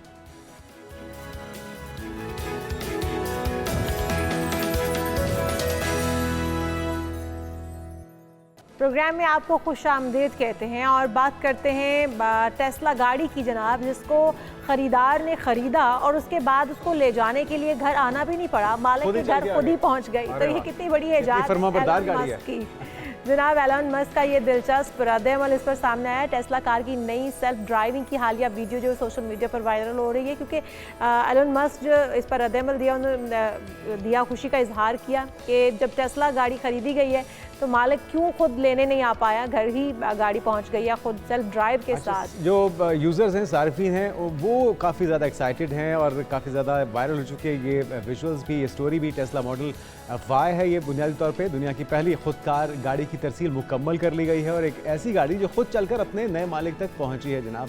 और सेल्फ ड्राइविंग वाली टेस्ला मॉडल वाई कंपनी की गीगा फैक्ट्री आस्टन टेक्सास से तकरीबन 30 मिनट दूर अपने नए मालिक के घर तक गई, जिसने हाईवेज, ट्रैफिक सिग्नल्स, शहर की गलियों को मुकम्मल तौर पर खुद ही नेविगेट किया है और इसे अबूर करते हुए पहुंचा। तो ये टेस्ला बुनियादी तौर पे नाज़रीन एक पूरा बिजनेस मॉडल है, बिजनेस आइडिया है और इसी तरह के आइडियाज़ को जो हमारी नौजवान नस्ल है वो तलाशती रहती है कि हमें क्या करना चाहिए। ख़ासतौर पे जब वो ग्रेजुएट हो जाते हैं या मास्टर्स कर लेते हैं तो इसी तलाश में होते हैं कि हमें ऐसा क्या करना है कि हम अपने फ्यूचर को सिक्योर कर सकें। तो इसी मामले को लेके आगे चलते हैं। स्टार्टअप कल्चर, और इसी को स्टार्टअप कल्चर कहते हैं। स्टार्टअप होना क्या चाहिए? एक तो है कि आपके घर वालों ने जो बिजनेस, आपका जद्दी पुश्ती ख़ानदानी बिजनेस चल रहा है, आप उसके अंदर ही मज़ीद इनोवेशन लेकर आएँ, उसके मज़ीद अंदर इन्वेस्ट करें और आप उसके ऊपर अपना टाइम इन्वेस्ट करें और फिर आप उससे पैसा कमाएं। लेकिन एक और तरीका भी है जो हमारे नौजवान बच्चे और बच्चियाँ आजकल इख्तियार किए हुए हैं, वो है नया स्टार्टअप, नया आइडिया, कुछ मुनफरिद कर दिखाने का जुनून, जो कि आपको कामयाब बना देता है या फिर आपको लोगों से मुनफरिद बनाता है।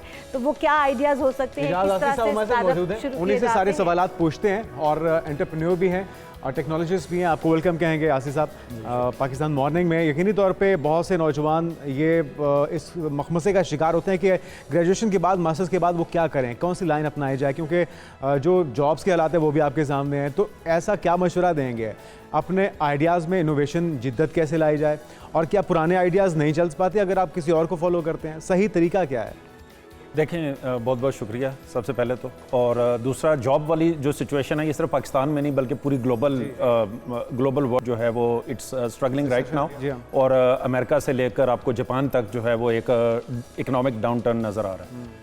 ये एक ऐसी रियलिटी है जिसको पाकिस्तानी बच्चों को और माँ बाप को भी रियलाइज़ अब तक कर लेना चाहिए और उसकी बुनियाद पर पाकिस्तानी कल्चर में ख़ास तौर पर जो हमारी रियलिटीज़ हैं और उसमें पॉलिटिकल और इकोनॉमिक रियलिटीज़ भी हैं, सोशल रियलिटीज़ भी हैं, उसको मद्देनज़र रखते हुए हमें पाकिस्तान के होम ग्रोन चैलेंजेस को होम ग्रोन सॉल्यूशंस के साथ ही सिर्फ टैकल किया जा सकता है। आप इलोन मस्क के जो आइडियाज़ हैं या आप जो स्टीव जॉब्स के आइडियाज़ हैं वो पाकिस्तान में इंप्लीमेंट नहीं कर सकते।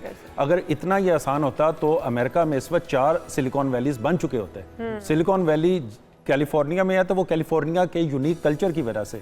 It is not because nobody else wanted silicon valley anywhere else. A lot of countries, a lot of societies tried कि वो वाला जो कल्चर है, वो वाला जो रिगर और इन्वेस्टमेंट की अपॉर्चुनिटीज़ हैं वो क्रिएट कर सकें, लेकिन वो नहीं कर सके। The reason being culture is predominantly one of the major reasons. और उसमें पाकिस्तानी जो बच्चे हैं, ख़ास तौर पर जो अच्छी यूनिवर्सिटीज़ के फ़ारुग़ तहसील बच्चे हैं, मैं उनको बड़ा पुश करना चाहूँगा और उनको इनकरेज करना चाहूँगा, क्योंकि उसमें भी देखें हम बहुत सारे जो बच्चे हैं हमारे वो करते हैं कि इंटरनेशनली जो थॉट लीडर्स हैं, जो बिजनेस लीडर्स हैं, उनको वो फॉलो करने की कोशिश करते हैं। उनकी एडवाइस जो पत्तों की में बैठे हुए बच्चे के लिए नहीं बनाई गई। इलोन मस्क अगर कहता है कि आप MBA ना करें और आप यूनिवर्सिटी ना जाएं, तो इलोन मस्क जो है वो एक माइन डायमंड माइंस और मतलब वो उस बैकग्राउंड से उसका ताल्लुक है। वो यूनिवर्सिटी ऑफ पेनिसिल्वेनिया से फिजिक्स और इकोनॉमिक्स पढ़ कर आया है। उसने पेपॉल जैसी कंपनीज को फाउंड किया था। So his reality is not true to somebody sitting in Okara तो या पाकिस्तान में क्या किया जाए? पाकिस्तान में अब स्टार्टअप के शौकीन बच्चे और बच्चियां, मेरे ख्याल में ये अच्छा भी है, क्योंकि जॉब की तलाश में निकलना इससे बेहतर है कि आप अपना एक स्टार्टअप करें और आप अपना एक नया आइडिया लेकर आएँ। तो ग्राउंड रियलिटी से जुड़े हुए रहते हुए, क्योंकि पाकिस्तान में कामयाब करना है हमें, ना कि पाकिस्तान से बाहर, तो फिर क्या होना चाहिए? ऐसे क्या आइडियाज़ हैं? क्या आप सजेशंस देना चाहेंगे पाकिस्तानी बच्चों को, बच्चियों को, जो कि अपनी ग्रेजुएशन के बाद, मास्टर्स के बाद अपने बिजनेस में आना चाहते हैं और इतनी इन्वेस्टमेंट भी नहीं है? क्योंकि बच्चों के पास एक तो वसाइल भी होने चाहिए, उतनी इन्वेस्टमेंट भी होनी चाहिए, वो उतनी ज़्यादा नहीं है। फिर अपने पैसे डबो ना बैठे, उसका सही इस्तेमाल सही जगह पर, सही मौके पर होना ये बहुत ज़रूरी है। तो क्या आपके पास सजेशन? जी, मैं सबसे पहले ये कहूँगा कि हमारे बच्चों को कोई ना कोई किसी भी तरीके से जॉब्स तलाश करनी चाहिए, चाहे उसमें उन्हें कम पैसे मिल रहे हैं या कोई पैसे नहीं मिल रहे हैं। So their parents need to shift their mindsets all together. जैसे आप यूनिवर्सिटी में जा रहे हैं तो आपने यूनिवर्सिटी में 4 साल बच्चे को डाला, 4 साल उसका इंतज़ार किया, तो 4 साल उसका इंतजार ना करें कि 4 साल वो ग्रेजुएट करेगा और उसके बाद फिर या वो जॉब ढूंढेगा या वो कोई बिजनेस करेगा। No, he should start very early, just like most of the developed countries में बच्चा 18 साल का होता है तो he starts looking for a job, चाहे जिस तरह की भी जॉब हो। क्योंकि पाकिस्तानी बच्चों में देखिए सबसे बड़ा जो प्रॉब्लम है वो लैक ऑफ प्रोफेशनलिज्म है। हमारा जो कल्चर है वो रिस्क टेकिंग नहीं है। हमारा जो कल्चर है उसमें सेल्फ अकाउंटेबिलिटी, सेल्फ डिसिप्लिन नहीं है। आप देखें कि 9 बजे के टाइम हमारी जो इतनी IT इंडस्ट्री है, आप गैस करें कि कितने बच्चे इस वक्त जो है वो अपने या जो फाउंडर्स हैं वो इस वक्त ऑफिस में होंगे at 9 o'clock। I would say less than 2%। And it's not because कि वो अंग्रेज़ों के लिए या अमेरिका के लिए काम कर रहे हैं तो इसलिए वो देर से उनकी आदत ही वो आदत ऐसी हो चुकी है। हमने बहुत कंफर्ट लेवल दिया हुआ है बच्चों, वो कंफर्ट जोन में है। वो समझते हैं कि चूंकि हमारे सर पे कोई नहीं है, we are our own bosses. तो ये 2-3 हमारे जो माइंडसेट हमें चेंज करने की जरूरत है। उसमें एक इंटर्नशिप फौरन शुरू करवाएं आप, सेल्फ अकाउंटेबिलिटी, इंटर्नशिप्स स्टार्ट करें, जॉब्स करें। वो इसलिए ज़रूरी है कि आपको जो टीम्स कल को आपने बनानी है, जो कल को आपने बिजनेस स्टार्ट करना है, तो आपको ये नहीं पता कि टीम मेंबर्स के क्या प्रॉब्लम्स हैं, क्योंकि आप खुद कभी टीम मेंबर्स नहीं रहे, क्योंकि खुद आप कभी किसी के अंडर आपने काम नहीं किया। It will be help, no arguments on that, लेकिन वो हेल्प ज़रूरी है। वो सोना जो है वो जब तक उस प्रोसेस से नहीं आप उस भट्टी से गुजर के आएंगे तो उस भट्टी से जब तक आप नहीं गुजरेंगे आप कुछ नहीं बन सकते। तो वो सेल्फ अकाउंटेबिलिटी हमारे कल्चर में नहीं है, रिस्क टेकिंग हमारे कल्चर में नहीं है। हमारे कल्चर में वो एक शहर को छोड़ना इट्स नॉट पार्ट ऑफ। चाहे आपने बिजनेस ही करना है, आपने कोई बिजनेस स्टार्ट करना है, लेकिन आपने पहले जॉब करनी। पाकिस्तानियों के लिए 90% से ज़्यादा बच्चों को मैं यही कहूँगा कि पहले 2 साल कम अज़ कम आप जॉब्स करें, शहरों में जाएं। उसके बाद अगला स्टेप आसिफ साहब क्या होना चाहिए? बिजनेस का इंतखाब, एक्सपीरियंस आपने ले लिया, ये बहुत अच्छी बात की। और मेरे ख्याल में सिर्फ ये उन लोगों के लिए नहीं जिन्होंने अपना कारोबार करना है, बल्कि उन लोगों के लिए भी जो मुख्तलिफ कंपनीज को रन कर रहे हैं, अपने बच्चों को इन करना चाहते हैं, तो उनको भी पहले उस प्रोसेस से गुजारें। बिल्कुल। अच्छा, साथ में बिजनेस का इंतखाब करना है, किन चीज़ों को मद्देनजर रखा जाए? उसमें सबसे पहले आपको अपना जो लोकल प्रॉब्लम्स हैं, लोकल जो इश्यूज हैं, उसको देखें। वो आप उस सिस्टम से ऑलरेडी गुजर कर आए हैं। गुजर कर नहीं आए तो आप उससे कम से कम आप उसको देखा है, आपने सुना है, उन प्रॉब्लम्स को आप सॉल्व करने की कोशिश करें। मैं इंडोनेशिया और मलेशिया की एग्जांपल आपको देना चाहूँगा कि वहाँ पर ग्रैब और गोजेक इसलिए स्टार्ट हुई क्योंकि वहाँ पर टैक्सी माफिया था। इसलिए स्टार्ट हुई क्योंकि जजीरे बहुत खुले खुले बड़े दूर दूर थे, तो उन्होंने कहा कि यार हर बंदा हर वक्त शॉप्स पे नहीं जा सकता, तो डिलीवरी मैकेनिज्म को बेहतर किया जाए। तो आज आप देखें कि वहाँ की एक एक स्टार्टअप, एक एक जो कंपनी है वो पाकिस्तान के पूरे, हालांकि हमारी इंडोनेशिया और पाकिस्तान की आप देखें पॉपुलेशन एक जैसी है, मुस्लिम कंट्री है, हमारे साथ ही ऑलमोस्ट उसकी इंडिपेंडेंस हुई, कॉलोनियल पास्ट है उसका, हमारा भी है। उसके बाद उनकी एक स्टार्टअप हमारे इंटायर डिजिटल जो इकोसिस्टम है उससे ज़्यादा वो कर रही है। हमारा $7 बिलियन के करीब रफली ई-कॉमर्स की इंटायर जो है वो इंडस्ट्री है। और आप इंडोनेशिया को देखेंगे तो आप कहेंगे कि वहाँ का सिर्फ ऑनलाइन इलेक्ट्रॉनिक्स उनकी $7 बिलियन से ज़्यादा वो ई कॉमर्स हो रही है। So I am just talking about one industry within the e commerce. तो आप देखेंगे कि उन्होंने उस प्रॉब्लम को अप्रोच उस तरीके से किया जहां से उनके प्रॉब्लम्स अब हमारे यहाँ हमने प्रॉब्लम को एड्रेस कर लिया कि हमारे यहाँ किस चीज़ की ज़्यादा ज़रूरत है, क्या चीज़ की कमी है, और फिर उसके बाद उसका स्टार्ट किस तरह से करना है। लाइक आपने जैसे कह दिया कि वहाँ पर बहुत ज़्यादा ऑनलाइन चीज़ों को खरीदो फरोख्त जो है उसके लिए ज़रूरत थी उसकी, और उन्होंने एक बिज़नेस स्टार्ट किया। बट यहाँ पर क्या आप समझते हैं कि ऐसे कौन से पॉइंट्स हैं जिनको हिट किया जा सकता है और हमारे जो बिगनर्स हैं उनको इससे रहनुमाई मिल सकती है जी? पाकिस्तान के उसमें मैं फिर माइंडसेट की तरफ आऊँगा। पाकिस्तान में जो माइंडसेट है वो आप देखें कि आप ख़ास तौर पे जो अच्छी यूनिवर्सिटीज़ हैं, जो टॉप टियर यूनिवर्सिटीज़ हैं, आप उनके बच्चों को जब आप देखेंगे आप उनको कभी शालमी नहीं देखेंगे, आप उनको कभी इचरा में नहीं देखेंगे। अगर आप उनको कराची में चले जाएं तो आप उनको कभी बोल्टन मार्केट में नहीं देखेंगे। क्यों? बिकॉज दे थिंक कि हम IBA से पढ़ कर आए, या लम से पढ़ कर आए, या फास्ट से पढ़ा है, तो हमारा तो AC वाला कमरा is where we belong. They don't belong there, और दे बिलोंग इनटू टखने ऊपर करके मैदान में नहीं उतरेंगे जब तक वो आप अपनी जो है ना कोहनियों को, आप बाजुओं को, आप जब तक आप तैयार नहीं, उस माइंडसेट में नहीं आते, तब तक आप तैयार नहीं होते। तो आपको वो माइंडसेट चेंज करना है। आसिफ साहब, एक और चीज़ भी बताइएगा कि चैलेंजेस क्या क्या आ सकते हैं। बिजनेस शुरू हो गया, प्रोडक्ट हंट हो गई, शुरू हो गया कारोबार, उसके बाद ब्रेक इवन तक आने के लिए किन किन चीज़ों के लिए ज़हनी तौर पे तैयार रखना है, कितना आपको झटके लग सकते हैं, शॉक्स मिल सकते हैं, क्योंकि महकमों का सामना होता है, कस्टमर किस तरह का होता है, उसकी डिमांड आप पूरी नहीं कर सकते। तो चैलेंजेस क्या क्या होंगे ब्रेक इवन पर आने तक के लिए, उसके लिए किस तरह से तैयार रहना है खुद को? देखें, पाकिस्तान में जो एंटरप्रेन्योर है ना, उसको 10 बंदों का काम करना है। सबसे पहले तो ये अपना देखें, हर बंदा वो 10 रोल्स नहीं ले सकता। कुछ लोग इंट्रोवर्ट्स होते हैं, कुछ लोग फाइनेंशियली बहुत अच्छे होते हैं, they do not like to talk to the customers, तो वो कस्टमर कोई फेसिंग नहीं है। तो लेकिन अनफॉर्चुनेटली हमारी जो पॉलिटिकल, सोशल और इकोनॉमिक रियलिटीज़ हैं, उसमें रहते हुए उनको ये सारे काम करने हैं, एटलीस्ट इन द स्टार्ट। तो जब उन्होंने वो ये सारा करना है, तो उनको एक चीज़ देखनी है कि वो जो लिंक्डइन और फेसबुक पे वेस्टर्न एंटरप्रेन्योर्स की बातें सुनते हैं ना कि आप स्केल करें, वो स्केल आपने नहीं करना है, आपने कैश फ्लो उसको पहले देखना है। पाकिस्तान में हर दूसरे दिन आप ही के शो में अभी थोड़ी देर पहले मैं सुन रहा था कि पेट्रोल की कीमत आज फिर बढ़ गई। ये वो सिनेरियो है जो पिछले, अगर आप 3 साल को देखें तो हमारी जो करेंसी डी वैल्यू 50% से ज़्यादा हुई, हमारी जो इन्फ्लेशन है वो बहुत ज़्यादा अभी तक किसी हद तक कंट्रोल हुई है। लेकिन क्या वो ग्रोथ है, या आप उसको सिर्फ आप ये कहेंगे कि स्टेबल हुई है? आपको ग्रोथ चाहिए। अगर आपको ग्रोथ नहीं मिल रही है, आपके कंट्री में ग्रोथ नहीं है, तो आपको अपना माइंडसेट ऑल टुगेदर चेंज करना है।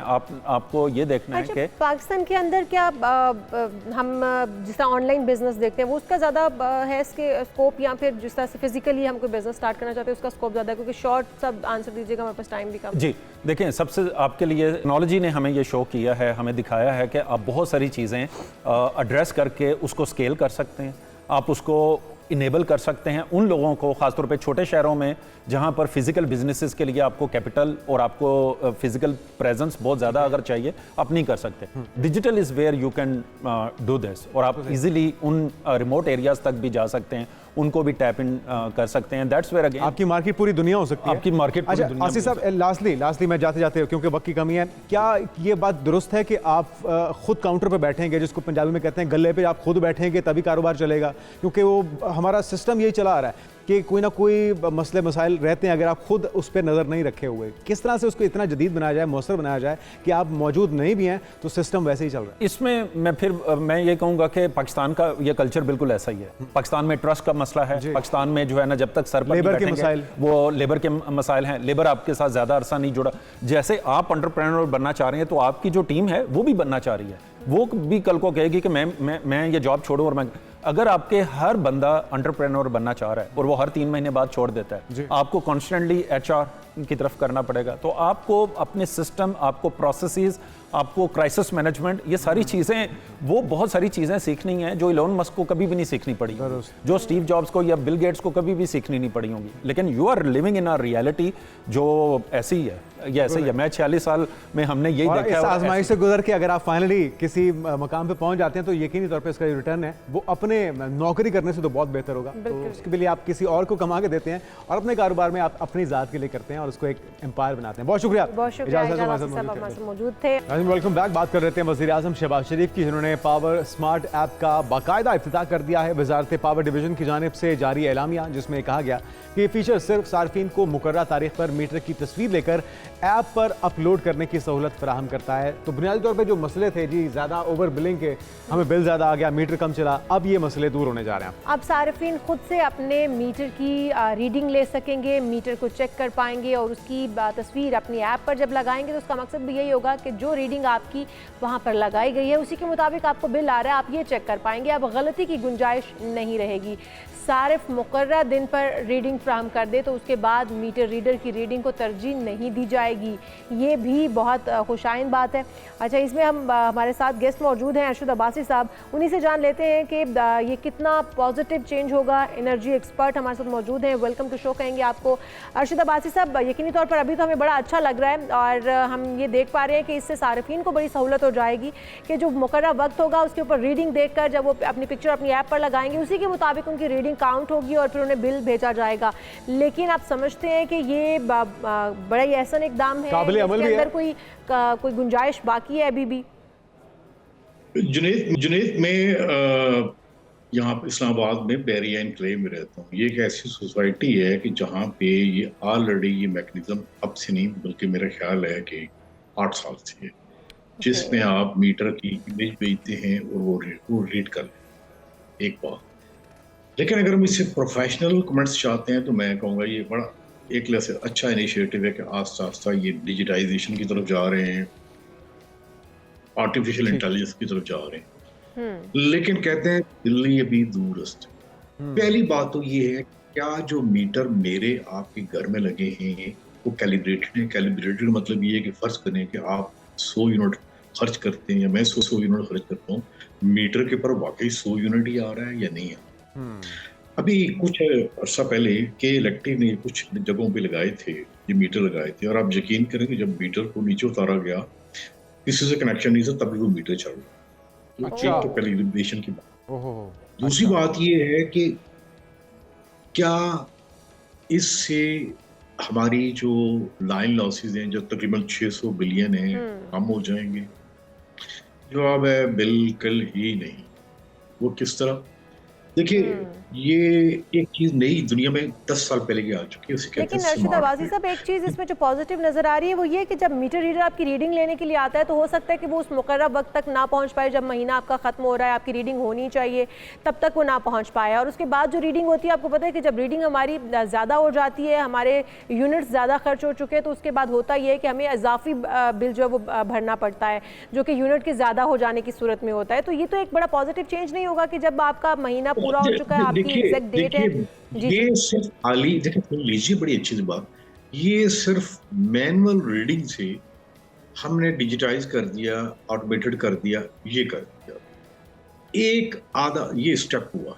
एक बात, फिर ये देखना ये कि इससे कितना एक पूरे पाकिस्तान में ये जो मैनुअल मीटर रीडर आके रीडिंग करते हैं, कितना इम्पैक्ट पड़ता था 600 में। ये हार्डली मैं आपको बताऊँ 4 5 बिलियन रुपए से ज्यादा का नहीं पड़ता। हम भी कहते हैं बड़ा अरसा इस टाइम इस फील्ड में। एक बात। दूसरा, मैं आपको जो बात बताना चाह रहा हूँ, देखिए मैं आपसे स्मार्ट मोबाइल के जरिए आपसे कम्युनिकेट कर रहा हूँ। ये जो दुनिया में 10-12 साल पहले क्या चीज आ गई, उसे कहते हैं स्मार्ट ग्रिड। स्मार्ट ग्रिड में ये वाला काम है ही नहीं है कि आप इमेज लें और फीड मीटर भेजें, ये ऑटोमेटिकली आप बिल्कुल आप सही कह रहे हैं अब्बासी साहब, आइडियली होना यही चाहिए, लेकिन हम तक जो मालूमात पहुंच रही है वो कह रहे हैं कि पहले आपको सारी मेरी बात अगर आपने मुझसे पूछा है, ठीक है, मैं तारीफ भी कर देता हूँ, बहुत बड़ा काम किया है। इनको नोबेल प्राइज भी मेरी तरफ से मिल जाए, वैस लगारी साहब को, शहबाज शरीफ को, अगर आप कहें तो लेटर ऑफ रिकमेंडेशन भी लिख देते हैं। लेकिन टेक्निकल अगर आपने ओपिनियन लेनी तो वो ये है, जो स्मार्ट ग्रिड है, अगर आपका पावर आ रही है तरबेला से या मंगला से या गुद्दू से आ रही है, वहां से लेके आपकी घर के अंदर जो आपकी मोटर कितना खर्च कर रही ठीक है, है। बल्ब कितने खर्च कर रहे हैं, आपको रियल टाइम एक एक का डाटा आपके मोबाइल पे मिलता है। ठीक है। हमारा सवाल थोड़ा सा ये है कि काश पहले ही बड़ा कर लेते, ये चीजें ऑलरेडी हाँ, एग्जिस्ट कर ये रही बड़ी हैं। अच्छी देखिए बात आप आपने किया है, लेकिन अब्बासी साहब थोड़ा सा देखिए अगर कॉम्प्लिकेशन की बात की जाए, वो कह रहे हैं कि ऐप रजिस्टर होगी, उसके लिए भी पूरे कवायद देने पड़ेंगे, दरख्वास्त देनी पड़ेगी, फिर अप्रूवल आएगी, वो ऐप रजिस्टर होगी या आपका जो सारिफ नंबर है वो रजिस्टर होगा, फिर ये इम्प्लीमेंट हो पाएगा। तो ये कॉम्प्लिकेशंस जो हैं तो ये सारी सारिफ को ही आजमाइश में डाल दिया गया है। ये तो नहीं, लगता है कि अपने महकमे का काम आसान कर रहे हैं और सारिफ के लिए मजीद मुश्किलात पैदा होनी है। हो जाएंगी, ये बड़ा नहीं है, ये रजिस्टर्ड ऐप के ऊपर हो जाती है, कोई इतना टाइम नहीं लगता। एक बात है, मैं जो आपसे अर्ज करना चाह रहा हूँ, जो एक्चुअली जो डेस्टिनेशन है, जो मंजिल है, वो स्मार्ट ग्रिड है, जिसमें आपके बल्ब कितनी बिजली कंज्यूम कर रहे हैं, आपकी कोई चोरी तो नहीं की हुई रास्ते में। जी। चोरी को, टेक्निकल फॉल्ट को, वो चीज़ आप बाद में आप जरूर गूगल कीजिए वो क्या है। हमें इसकी तरफ ताकि ये जो 600 बिलियन रुपए हैं ये कम होते, इससे आपका मैक्सिमम 2-3-4% का एक असर पड़ेगा। लेकिन देखिए बात ये है कि प्राइम मिनिस्टर कोशिश कर रहे हैं, सही बात है, लेकिन मैं भी एक चीज में पार्ट में रहा हूँ, वो कहते हैं वो काम हुआ ही नहीं है। जो आईपीपी से रीनेगोशिएशन का अभी भी आपको पता है, लोन लेके 1500 अरब उनको दे रहे हैं, अभी बड़ा काम करना बाकी है। और ये मेरा आपका और जो पाकिस्तान में जो वोटर है उन्हें ये कहें कि देखिए बिजली फिर भी तो महंगी ही हो रही है, सस्ती तो नहीं हुई। अरशद अब्बासी साहब, एक जो बात आप भी कह रहे हैं वो बिल्कुल सही कह रहे हैं आप, कि क्या ये प्रैक्टिकल भी हो पाएगा और हमारे मीटर जो है वो क्या इस काबिल हैं? और फिर जो इसका प्रोसेस है जो हमें समझ में आ रहा है, जो बताया जा रहा है हमारे रिपोर्टर्स की जानिब से, वो ये कह रहे हैं कि आप पिक्चर लेकर जब आप अपलोड करेंगे ऐप के ऊपर, उसके बाद फिर एक टीम आया करेगी आपके घर पे, सारिफ के घर पे, और फिर वो सारिफ से चेक करेगी क्या उन्होंने जो तस्वीर लगाई है वो सही भी है या नहीं है। तो ये कितना प्रैक्टिकल हो पाएगा? और इससे अगर कोई ज़्यादा फायदा भी नहीं है सारिफ को, तो वो क्यों अपने आप को इस ऐप के ऊपर रजिस्टर करवाएंगे?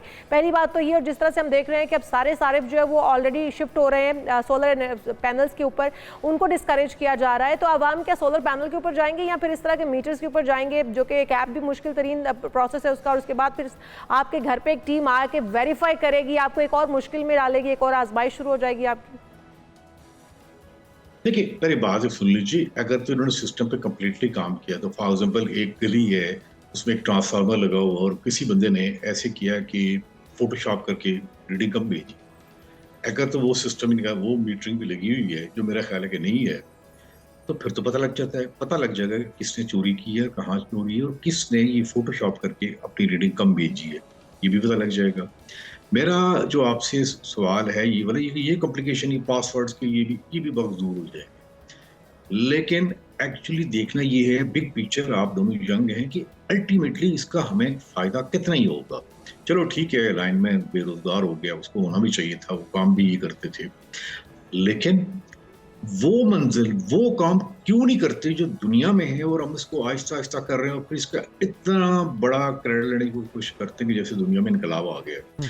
भाई ये जो चीजें, ये जो एप्स वाली है, मेरे ख्याल में, मैं और छोड़े, ये इवन थाईलैंड, ये फार ईस्ट कंट्री में आज से 20 साल पहले की है, ये कोई नई बात भी नहीं है, ये कोई आप एक्स्ट्रा ऑर्डिनरी एफर्ट भी नहीं है।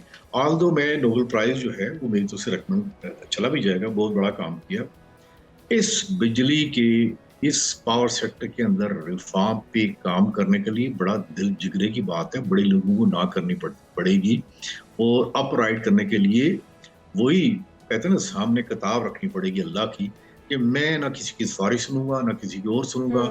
अभी आईपीपी का लोड हमारे पर इतना ज्यादा है, ये और बढ़ेगा। और मुझे बास का थोड़ा अफसोस भी होता है, और आपके सामने आप लोगों ने कितनी ऐड चलाई, प्राइम मिनिस्टर ने भी ऐड चलाई, पूरे पाकिस्तान भर गया कि देखें बिजली की कीमत कम हो गई है। अब देखें कभी 1 रुपये 2 रुपये बढ़ रही है, कभी 3 रुपये बढ़ रही है। मैं आपको एक बात बड़ी साफ कहना चाहता हूँ आपके जरिए शहबाज शरीफ को और ओवैस लगारी को, वो लोग जो पार्ट ऑफ प्रॉब्लम हैं इस पूरे सेटअप के, पूरे जिन्होंने हाईजैक किया हुआ, वो पार्ट ऑफ सोल्यूशन नहीं हो सकते। वो लोग वहीं के वहीं हैं, वो मिनिस्ट्रीज में, वो पीपीआईपी में, वो हर जगह वहीं पे हैं। अब आप ये देखिए, ये जो बातें आप कर रहे हैं या मैं कर रहा हूँ, अगेन ये काम तो चाहिए था कि नेपरा इस पे कवर्ट्स करती, जिसकी चेयरमैन की सैलरी 35 लाख है, मेंबर की 30 लाख है, जिनके ऑफिस 10 जगहों पे हैं। क्योंकि आप दोनों जो बात कर रहे हैं ये सार्फिन के फायदे की बात कर रहे हैं, मैं आपको कुछ कमेंट्स दे रहा हूँ। जी बिल्कुल सही। सार्फिन की फायदे के लिए डेडिकेटेड ऑर्गेनाइजेशन बनी थी, नेप्रा, ये 1998 में। कभी आपने उनसे आवाज सुनी? कमेंट्स वो करते तो कितना अच्छा होता। बिल्कुल सही है, कि बिल्कुल जी सही ये है। एप्लीकेशन इतनी सही बड़ी कह रहे है, हैं इसके ये और हुआ। हुकूमत को ऐसे इकदाम करने फायदे चाहिए जिससे आवाम को, कंज्यूमर को, यूजर को फायदा हो, ना कि सिर्फ आप उसकी तशहीर कर मेरी आखिरी सकें। बात सुन लें। जी जी, क्लोज कीजिएगा, जुनैद, हमें एक ब्रेक पे जाना बात है। जी आप आसिफ साहब। सुनिए। जी वासिफ जब साहब। तक आप आर्टिफिशियल इंटेलिजेंस पे ओगरा और नपरा को नहीं करेंगे, उस वक्त तक ये मसला हल नहीं होगा। और देखिए आर्टिफिशियल इंटेलिजेंस इतनी आसान है कि अनपढ़ बंदा आपके सामने कितना खूबसूरत तरीके से स्मार्ट मोबाइल यूज कर ही लेता है ना आप। जी ये ऐसे होगा तब बात बनेगी। अब दिल्ली जूरस क्रेडिट ले सिर्फ लें, क्रेडिट लेने लेकिन के इसका लिए बहुत नहीं होने शुक्रिया। चाहिए, बल्कि सार्फिन को कोई फ़ायदा पहुंचाने के लिए इकदाम होने चाहिए। बहुत शुक्रिया। हमारे साथ मौजूद है अरशद अब्बासी साहब, एनर्जी एक्सपर्ट। प्रोग्राम में एक बार फिर से आपको खुशामदीद कहते हैं और बहुत ही इंपॉर्टेंट टॉपिक हम लेकर आए हैं, थायराइड। थायराइड डिसऑर्डर का मसला पूरी दुनिया में तेज़ी से बढ़ रहा है और इसकी वजह से बहुत सारी बीमारियां आपको लाहक हो जाती हैं। लेकिन घबराइए मत, थायराइड डिसऑर्डर काबिल इलाज मर्ज़ है, लेकिन अगर इसकी तशख़ीस बर वक्त ना की जाए या इलाज ना किया जाए तो इसके शदीद मनफी असरात जो हैं वो भी आप सही वक्त क्या है ये जान लेते हैं। प्रोफेसर डॉक्टर मोहम्मद आरिफ साहब, जो कि माहिर नाक, गला और कान हैं, आपको वेलकम कहेंगे डॉक्टर साहब पाकिस्तान मॉर्निंग में। थायराइड का किस वक्त पता लग जाता है कि आपको थायराइड का मर्ज़ लाहक हो गया है और उसकी फिर कितने अरसे तक काबिल इलाज रहता है वो? जी, इसमें कई तरह के पहलू हैं जो हमें ज़हन में पहले से रखना होंगे कि thyroid gland normal part of body है, जो यहाँ गर्दन के ऊपर सामने वाले हिस्से में यूँ दरमियान में थोड़ा सा और यूँ ऊपर उठता हुआ या साइड पे, ये ग्लैंड्स होते हैं। थायराइड ग्लैंड है जो नॉर्मल पार्ट ऑफ बॉडी है।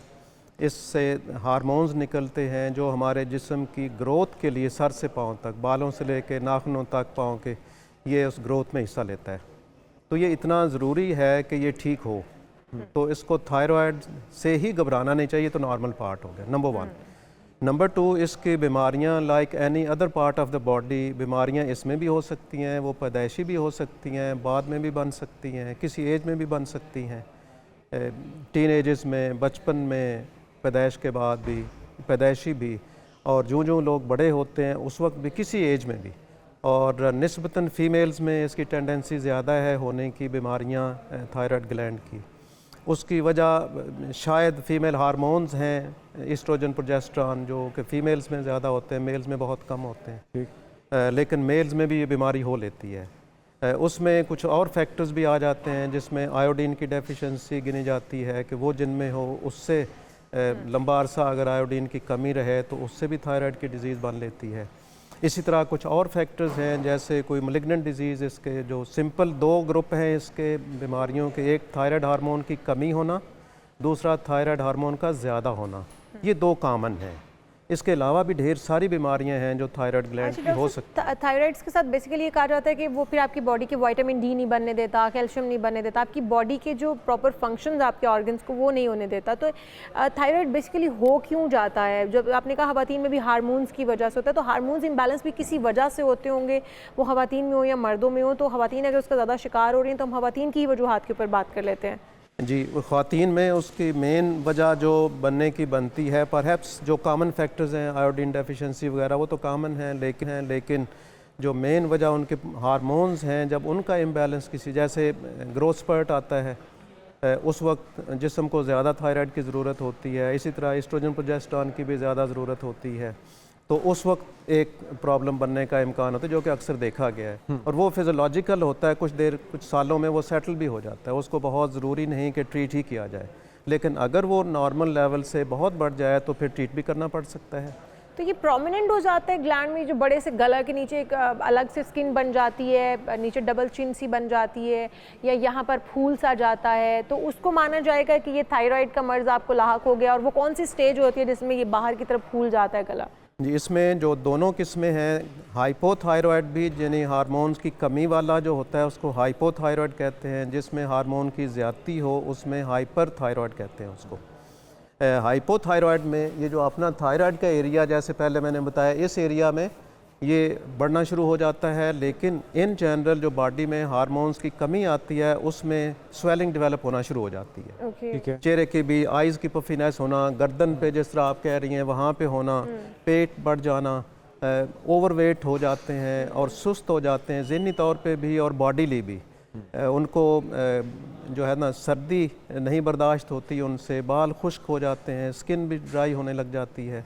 तो इस तरह की उनकी वो जो है ना डेवलपमेंट, इस तरह करके प्रॉब्लम्स उनके बनने शुरू हो जाते हैं। फीमेल्स में ज़्यादा लेकिन मेल्स में भी हो लेता है, और बचपन से लेके बुढ़ापे तक किसी एज में भी कॉमन एरिया है। इलाज के लिए डॉक्टर साहब क्या तरीका, कोई ऑपरेट करना पड़ता है या दवाइयों के जरिए इसको कवर कर सकते हैं? जी, मैं वो बात ज़रा और थोड़ी सी कर लूँ कि हाइपो में ये हो गया, हाइपर थायराइड जिसमें हार्मोन ज़्यादा हों उसमें ये होता है कि जिस्म पतला होना शुरू हो जाता है, हार्ट बीट बहुत तेज़ होना शुरू हो जाती है, आंखें आहिस्ता आहिस्ता बाहर को निकलना शुरू हो जाती हैं।